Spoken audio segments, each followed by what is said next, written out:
আজকে সানডে আর এখন বাজছে 8টা। তো আজকে আমাদের অফিস রয়েছে, তো সেই জন্য সানডে স্পেশাল বিরিয়ানি বানানো হচ্ছে। তো এটা হচ্ছে অফিসে লাঞ্চে নিয়ে যাওয়া হবে।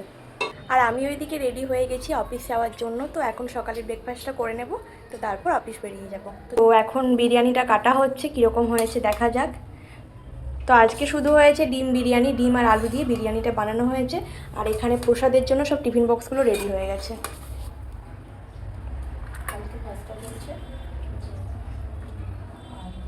সাথী এখন পুজো করতে বসেছে, তারপর আমরা সকালে টিফিন করব। সকালের টিফিনে রয়েছে বিস্কুট, 1 প্যাকেট বিস্কুট এক্ষুনি শেষ হবে। আর তার সাথে রয়েছে 1 কাপ করে চা। অফিস লাইফে এই প্রথমবার সানডের দিনে আমরা অফিস যাচ্ছি। এর আগে কখনোই আমরা সানডেতে অফিস করিনি, তাও 8 দিন কাজের বেশিসে আজকে আমাদের অফিস যেতে হচ্ছে। আর এমনিতেই শনিবার আর রবিবার সেক্টর 5 পুরো ফাঁকা থাকে, আর রাস্তায় কোনো গাড়ি ঘোড়াও চলছে না, আর লোকজনও নেই। তো আমাদের কপালটা খারাপ, তো সেই জন্য আমাদের কাছে যেতে হচ্ছে।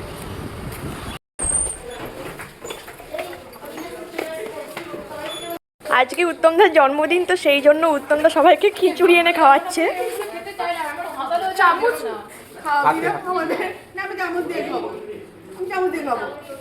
আমি হাতে নেবো না, হাত নোংরা। ডিমটা দেবো না,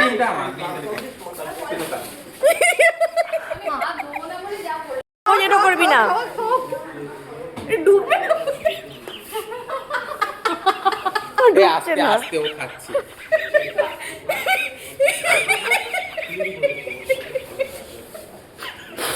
উত্তম দাদা টিফিনটা সবাইকে খাইয়ে দিচ্ছে, তার একটাই কারণ, আজকে অফিস থেকে লাঞ্চ দেওয়া হবে।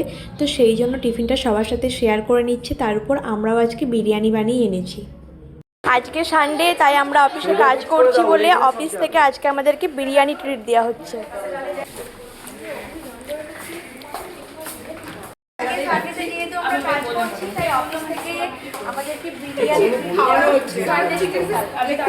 অনেক কষ্ট করে আমরা আজকে এসেছি অফিসে। দাঁড়াও,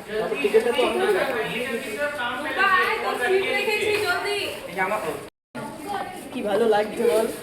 আমার আশাটা সার্থক হয়েছে। তুমি দাও না তো, ও সবাইকে ছড়কে খেতে দিয়ে দাও। मेरे को भी सलाद दो। চাপতে হবে রিয়া, বা আলুটা খুব সুন্দর সেদ্ধ হয়েছে। কেউ পাতা ফেলবি না রিয়া, চাপতে হবে রে।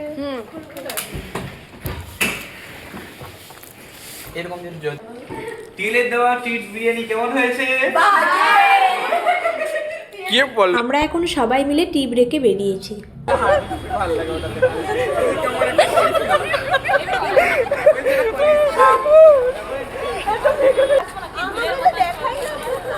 আমরা দুজন ম্যাচিং ম্যাচিং নিজেকেই